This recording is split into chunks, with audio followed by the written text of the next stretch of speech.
Hello అండి. మనం ఇవాళ గ్రావిటేషన్లో ఎస్కేప్ వెలాసిటీలో న్యూమరికల్స్లో ఉన్నామండి. ఎస్కేప్ వెలాసిటీ న్యూమరికల్ కనుక అబ్జర్వ్ చేసినట్టయితే వాడు ఒక న్యూమరికల్ ఏమంటున్నాడంటే, సో ఈ ప్లానెట్ యొక్క ఒకటిదాని ప్లానెట్ అనుకుందామండి, ఇది ప్లానెట్ అనుకుందాము, ఇది ఎర్త్ అనుకుందామండి. ప్లానెట్ యొక్క రేడియస్ ఎర్త్ రేడియస్ కన్నా ట్వైస్ ఉందంట. ఎలా ఉందంట? ట్వైస్ ఉందని చెప్తున్నాడు ఇక్కడ. ఓకేనా?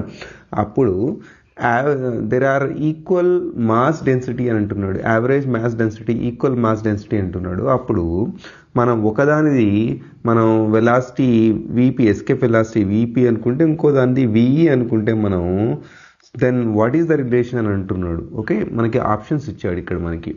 So VP is equals to 1.5 VE అని చెప్పేసి, VP is equals to 2 VE, VE is equals to 3 VP, VE is equals to 1.5 VP. మనకు ఆల్మోస్ట్ కన్ఫ్యూజ్ చేయడానికి మనం ఈజీగా మనకి ఇక్కడ ఇచ్చేసాడు. మనం ఏం చేయాలంటే ఫస్ట్ వాడు ఇచ్చిన డేటాని మనం అబ్జర్వ్ చేసినట్లయితే ఏమేమి ఇచ్చాడు మనకి ఇక్కడ?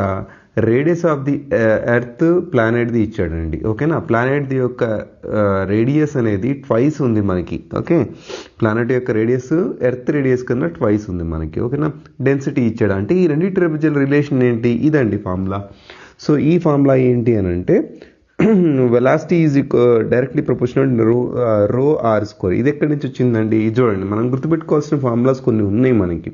So velocity is equals to √2gr అనేది మనం గుర్తుపెట్టుకోవాల్సిన ఫార్ములా. దీంట్లో జీ అనేది ఇన్ టర్మ్స్ ఆఫ్ డెన్సిటీలో రాస్తున్నాం మనం. 4/3 pi rho capital G small r. Sorry, r వచ్చేసింది, radius of the capital R. So మనం ఇక్కడ మనకి ప్రపోర్షనాలిటీ కావాలి. ప్రపోర్షనాలిటీ తీసుకుంటే మనకి రో ఆర్ కావాల్సింది మాత్రమే, మిగతా అన్ని తీసేసేయండి మనం. సో ఆర్ స్క్వేర్ అవుతుంది, రో ఆర్ స్క్వేర్ వచ్చేస్తుంది. ఈ ఫార్ములాని ఇక్కడ వాడుకుందామండి. వాడుకుంటే ఏమవుతుంది? ఒకదానికి ప్లానెట్కి రాయండి, విపి ఈజ్ ఈక్వల్స్ టు రో సేమ్ కదా రెండింటికి. సో ద రేడియస్ అనేది 2 times of radius of the earth అన్నాడు కాబట్టి, సో ఆర్ ప్లేస్లో 2re హోల్ స్క్వేర్ పెట్టేద్దాం. ఇంకో దాంట్లో సింపుల్గా మనం ఆర్ఈ పెట్టేద్దాము, ఆర్ఈ స్క్వేర్ వచ్చేసింది.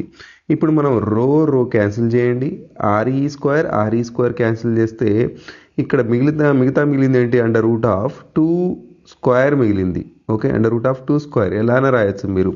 ఈ స్క్వేర్ లోపటే ఉండొచ్చు, లోపటే రాయండి, బయట ఎందుకండి? 2 స్క్వేర్, ఇక్కడ 2 స్క్వేర్ రాద్దాం మనం. ఈ స్క్వేర్కి రూట్కు క్యాన్సిల్ అయిపోతే మిగతా మిగిలింది అంటే విపి ఈజ్ ఈక్వల్స్ టు 2విఈ. మనకి ఆప్షన్ ఏది కనబడుతుందండి? బి అనే ఆప్షన్ మనకి కనబడుతుంది. ఓకేనా?